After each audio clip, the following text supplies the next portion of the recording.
Chipped ham and football. That's what Pittsburgh does. What's up, everybody? Welcome back to another episode of the show. Brian Batko with you, as always, from the Pittsburgh Post-Gazette, one of our Steelers beat writers. Pleased to be joined by a first-time guest. You may have heard him on 93.7 The Fan. He's also from News 9 down in Steubenville area. Jack Hillgrove. What's going on, Jack? How are you, man?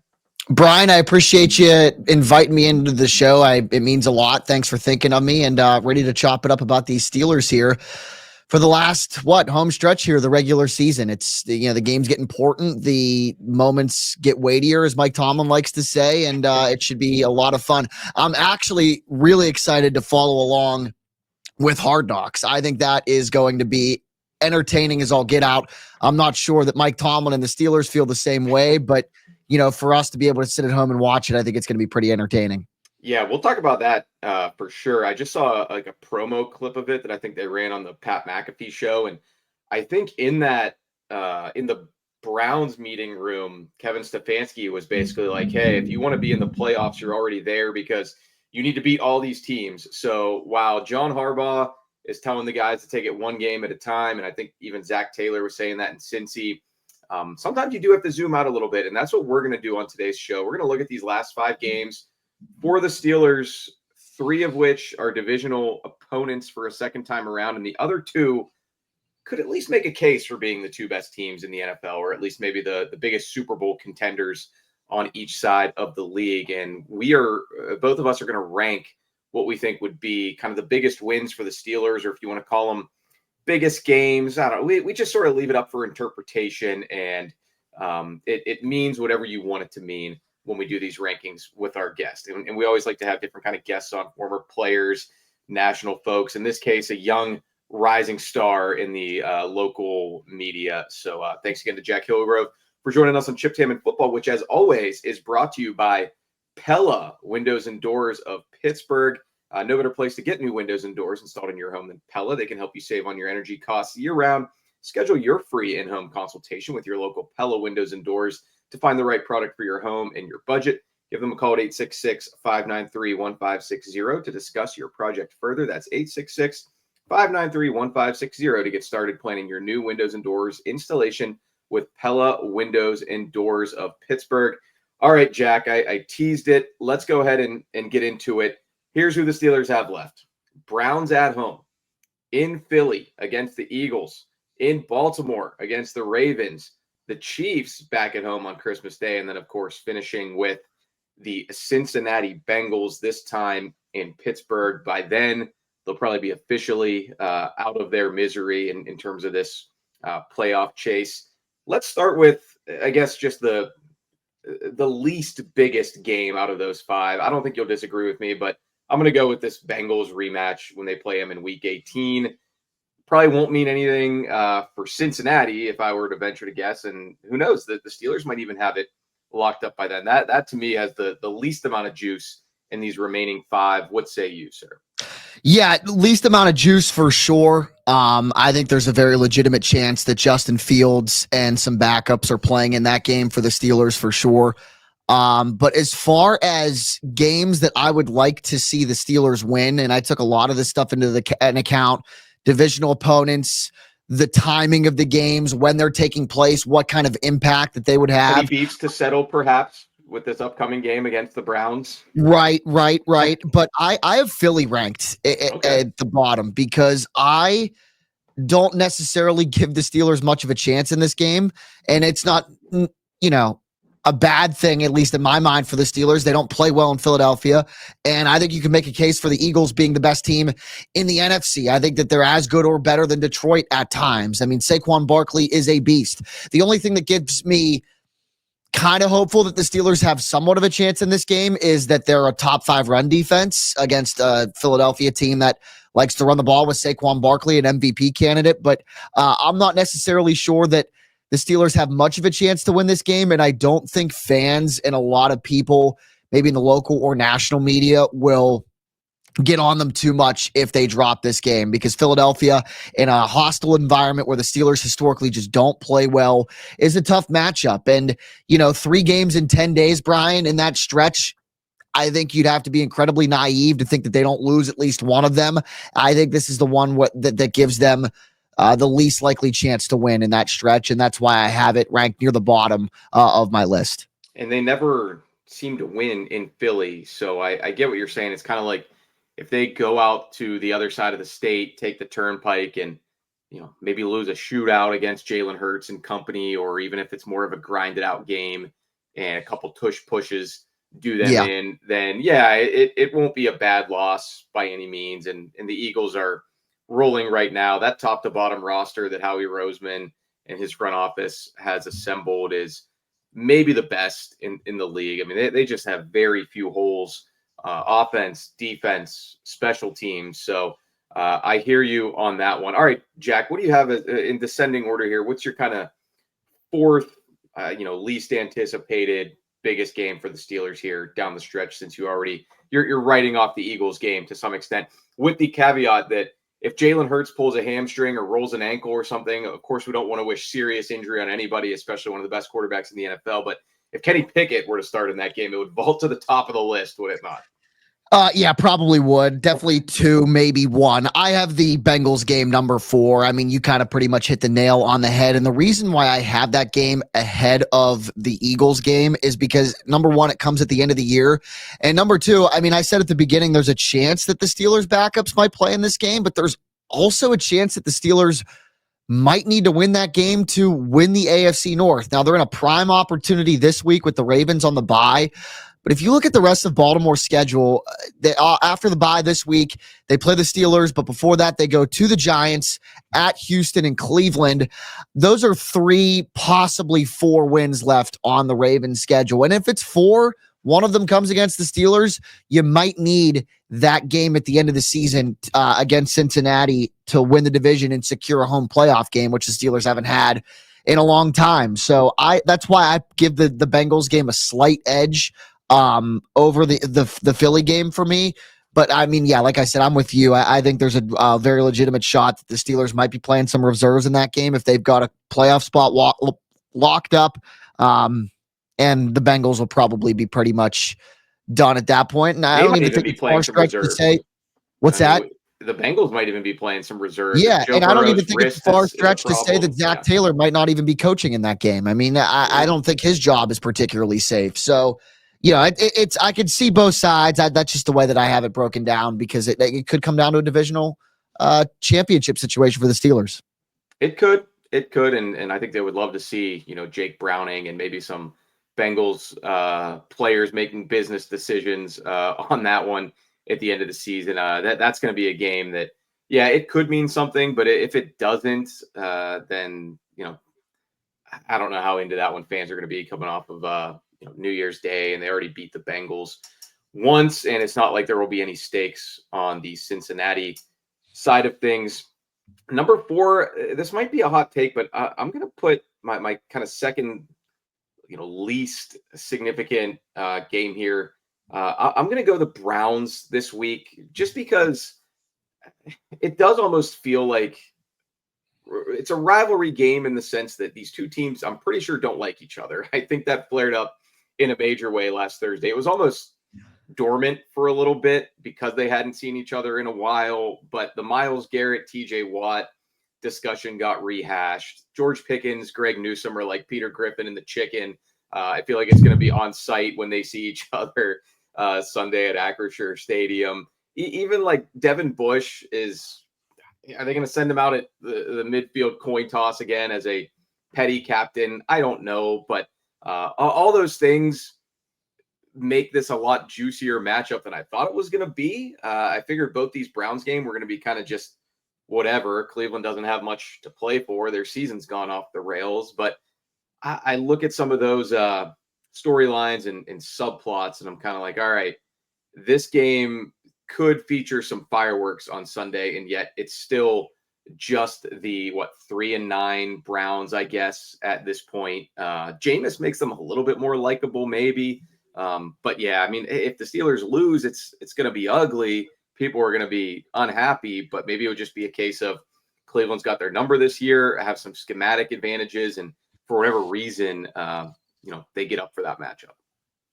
Yeah, That Monday night game was entertaining, and I think a lot of it had to do with the Browns and the Broncos. I think a lot of it had to do with what Jameis Winston can bring to the table. I have this one a little bit higher ranked than you do, because I think that what is on the table this Sunday for the Steelers is somewhat massive, with the Ravens rather being on the bye. I mean, if the Steelers are able to take care of business on Sunday at home against Cleveland, that gives them a 2-game lead in the AFC North with 4 games to go. And I think that is a tremendous advantage for the Steelers. It gives them, very much control your own destiny in the AFC North in that regard, despite how tough the schedule is down the stretch for the Steelers. And, if you do that and then you come back and you beat Baltimore, you might be looking at a situation, and I haven't done really the math on it, but you might be looking at a situation where the division's clinched. And to me, that's massive. To me, if you can get a home playoff game, then everything kind of goes downhill in a good way, right? You get that home matchup. And then at that point, Mike Tomlin might be able to get over the playoff drought hump. And if he does, and you find your way into the divisional round, it's all downhill in a good way from there for the Steelers. So I have that one a little bit higher ranked, but it's not 3 if you want me to move on to third. Let's do that. But first, a quick word from Goldberg, Persky, and White. If you were diagnosed with mesothelioma or lung cancer, call your local attorneys at Goldberg, Persky, and White. For more than 40 years, their firm has represented thousands of lung cancer and mesothelioma victims. Call 1-800-COMPLEX or visit gpwlaw.com for a free consultation. That's the beauty of this exercise, Jack. We're looking at it through a little bit different prisms. You're more on the from the angle of, okay, what's it going to take to clinch the AFC North, lock up this seed, get a home playoff game on the North Shore. I think I'm looking at it more of, what would it tell me about the Steelers? Because I know they can beat the Bengals. They didn't do it, but I know they can beat this Browns team. I won't be surprised really one way or the other with Sunday's results. Obviously, I'd be a little bit more surprised if they get swept by Jameis Winston in Cleveland. But I mean, we saw last Thursday night that, and Monday night, like you said, they still have some talented players who can make plays against you. And the Steelers secondary is, leaking oil a little bit right now. But my number 3, I'm actually going to go with the third and final AFC North game on my list. And I'm going to say that return game against the Ravens in Baltimore, as big as it's going to be, like I just got done saying, I know the Steelers can beat the Ravens. They've had their number. I won't really bat an eye if Lamar Jackson and company finally turn the tables on them one time. It'll be hard for Steelers fans to live through, and whatever would lead to the Ravens beating them for the second time in 10 tries. Things would go wrong for the Steelers, but there's certainly no shame in losing to that team. We've seen them bludgeon some other good teams in the NFL this year, and it would be at their home stadium. I guess to your point, as long as it doesn't derail their hopes of a division title, I wouldn't really hold that against them at this point. Yeah, I was back and forth with this one again, and I put a little bit more emphasis on the divisional games, like you said, and for that, I have the Chiefs here. Okay. It's obviously the sexy matchup. It's Christmas Day. It's Patrick Mahomes. Taylor Swift is going to be in the crowd more than likely. I thought you were breaking news right there. I thought maybe you heard from Taylor's people and you knew that she already has the PJ coming to Pittsburgh or something. I'm not as plugged in as others. That's what we're trying to accomplish here as my career hopefully takes off. No, but I'm with the fact that, this game for me, I think the Chiefs, I mean, if they're able to win it, and I think that they are, I give them a much better chance of beating Kansas City than I do Philadelphia. And if they win it, it would probably skyrocket to number 1 on my list. And at that point, obviously, hindsight is very much 2020. But, to me, I think just the important thing right now is getting that playoff game at home. And the Steelers, I think, have a clear path to do it. And if you drop a game to Patrick Mahomes and the Kansas City Chiefs at home, I don't necessarily think it's that big of a deal, because if you get that home playoff game and things start to kind of boil over in your favor, you might see him again in a more meaningful matchup. And then at that point, you might be, more inclined to be ready for it, since you already saw him once in the regular season. So for that reason, I have Kansas City at third, and then 2 divisional matchups to close out my top 2. All right. And here's where I'm going to flip it and say, now I'll just go ahead and reveal my 1 and 2. I think they're the two best teams left on the schedule, probably the best quarterback still on the planet for my money in Patrick Mahomes. So I'm going to say Eagles is the second biggest game left for me, and Chiefs is one, because I think when we zoom out a little on this Steelers team, specifically Russell Wilson, and this is where I want to turn the conversation to what he's been doing a little bit, Jack. I want to see that he can, one, go toe-to-toe with this Eagles defense, and I'll also put the spotlight on George Pickens too right now, because the Eagles secondary has kind of been the opposite of the Steelers. They are picking up steam as this season goes along. Cooper DeJean and Quinion Mitchell, the two rookie corners, have been lights out. Reed Blankenship's been playing great on the back end at safety. That's going to be a huge litmus test for them. And, I want to see if Russell Wilson and George Pickens can kind of keep their same magic going against a secondary that has been a real thorn in the sides of opposing quarterbacks to this point. Do you think they can, Jack? Are you believing that Russell Wilson can either do that, or if it gets into a situation where you need to outduel Patrick Mahomes? And that's why if the Steelers can beat the Chiefs, I will be looking at Russ and this team as a Super Bowl contender much differently, even if they do so in Pittsburgh. Yeah, I have a lot of confidence in Russell Wilson, and I've seen it on TikTok this weekend, especially after the Bengals game. And it's TikTok and it's brain rot, whatever. But I think it's actually a good point.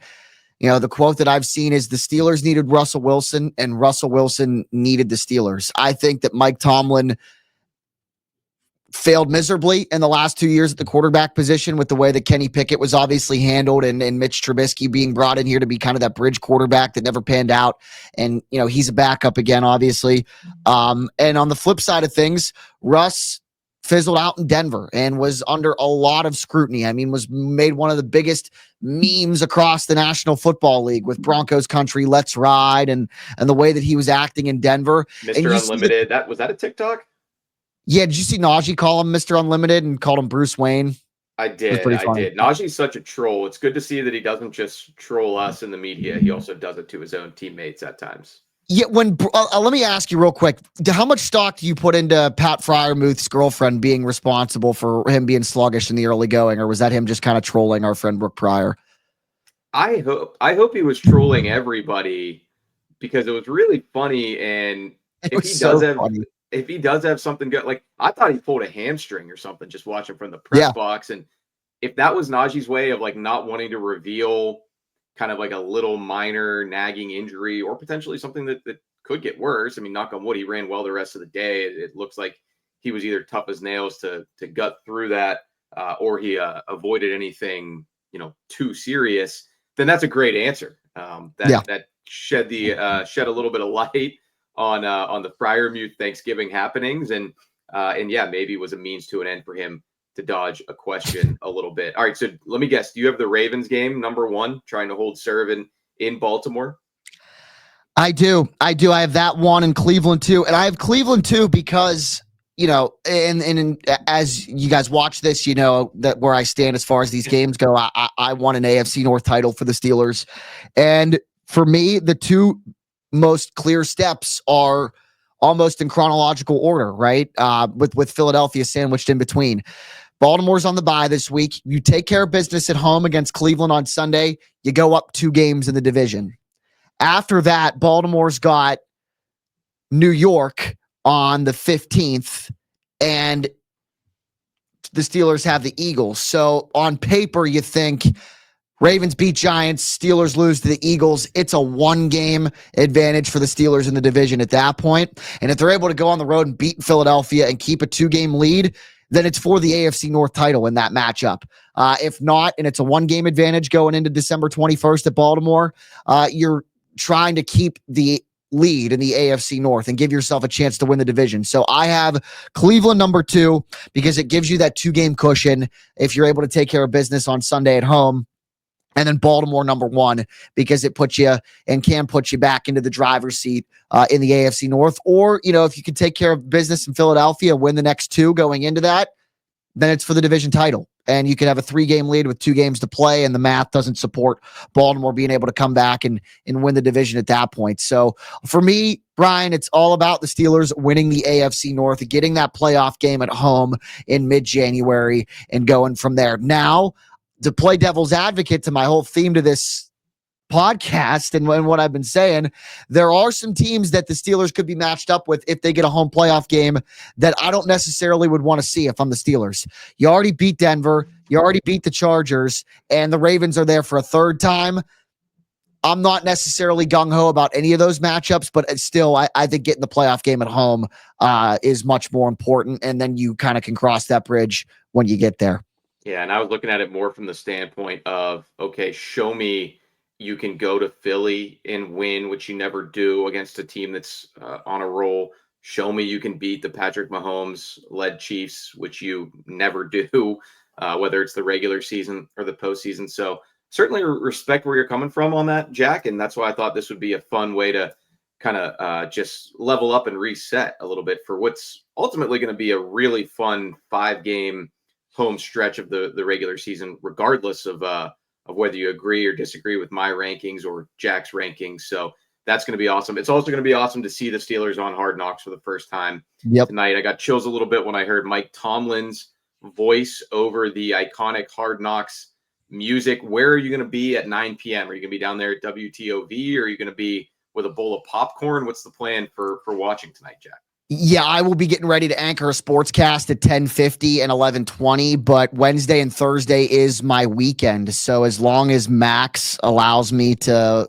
watch it after the fact, I will be having probably some Cool Ranch Doritos and a light beverage or two and sitting down and getting ready to watch. I'm excited. And for as miserable as Mike Tomlin, I think kind of has been over this Hard Knock situation, the whole clip of him with Broderick Jones, him giving Broderick a hard time for calling him out for being mic'd up. You could tell Mike Tomlin to get the mic off of him. Yeah, he was telling. Yeah, you could tell he's not a fan of it, but I think he's going to steal the show. I mean, if you didn't, if you weren't infatuated with the way that Mike Tomlin acts and goes about his business before, I think this is going to make him one of the most beloved characters in the NFL, even more so if he wasn't already. And like I said, he probably hates it going on, but I think he's going to be the star of it when it's all said and done. I also think part of him actually likes it and just doesn't want to say that. I think part of him is enjoying this exercise. Now, I don't know that he's enjoying maybe showing a side of him, like the post-game speeches and stuff that he has never shown before. Like, I think it's interesting from a media perspective. The Steelers, even their like in-house media team, they aren't one of those clubs that do the whole, all right, John Harbaugh's giving out game balls and he's giving a speech about this, that, and the other thing. And we're going to post the whole 5 minutes on Twitter and show everybody what it's like to be in the Ravens or Rams locker room after the game. Like, the Steelers have never done that. So based on that little clip of Tomlin telling NFL Films, get the mic and stuff off of him, I guess he's not going to be having that happen in the locker room anyway. Maybe he's a little scarred from the AB Facebook Live from back in the day. So I don't know what he says behind closed doors. I guess that's the secret sauce of the hot dog or whatever, the ingredients that he's never wanted out there over the years. It's sacred. Yeah, we might not like it. So I think we would like it. I think we'll like to see it. And I think I'm pretty excited. Are you going to try to avoid spoilers if you're not watching it till tomorrow or Thursday? Because it's going to be everywhere. Like, the clips are going to be everywhere. You're going to be scrolling on social media. People are going to be tweeting about it. People are going to be, I'll see the clips on Instagram Reels and TikToks of it, I'm sure. And if I do, it's not like it's, one of the defining moments of The Sopranos or Breaking Bad or one of the great drama series of all time. I will get over it pretty quick. Have you ever had anything really bad like that spoiled for you over the years, Jack? Yeah, you know what? I just finished up season 4 of Outer Banks, really into Outer Banks since it came out.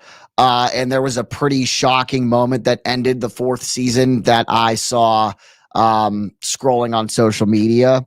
And then if you remember a couple of years ago, I think it was, I didn't have the spoil because it's my favorite show and I've already seen it back to front like 6 times. The Sopranos.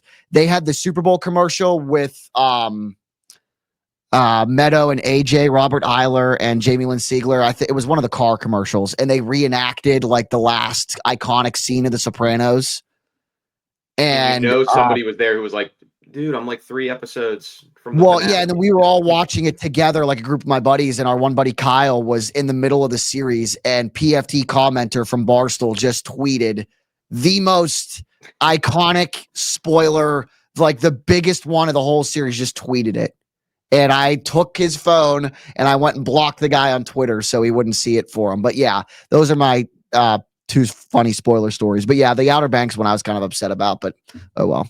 It happens. Yeah, I'll probably be. I'm going to try to watch it tonight, but I also have a long-standing fantasy college basketball keeper league draft that kicks off at 8:30. So wow, I'm juggling a couple balls in the air. I got a couple first-round picks. I might make those as quickly as possible and then switch over to AFC North hard mocks. Now, do you do it? You do fantasy college basketball now because is it only account like conference games? Yeah, so we already have a little bit of a. There's been like 6 or 7, 8 games for most guys to get a beat on them going into the draft. But gotcha. Yeah, I'll tell you more about that sometime in the press box at a Steelers game at Acrisure Stadium, or we sounds good, man, for our pregame dining meal. All righty, Jack. Thanks so much for joining me, man. For Jack Hillgrove, you want to tell them where they can follow your work, my friend? Yeah, at Jack WTOV9 on X. You can check me out, WTOV News 9 in Wheeling and Steubenville. And I also host shows weekend mornings, some weeknights on 93.7 The Fan in Pittsburgh. So give me a follow on X if you are feeling generous. And Brian, thanks again for asking me to come on, man. I really appreciate it. Absolutely. My pleasure. Keep up the good work for Jack Hillgrove. I'm Brian Batko. Thanks as always for finding us here on Chipped Ham and Football on the Post-Gazette Podcast Network. Plenty more content to come throughout the rest of this week as we lead into Steelers Browns round 2, 1 p.m. Sunday at Acrisure Stadium. Talk to you then.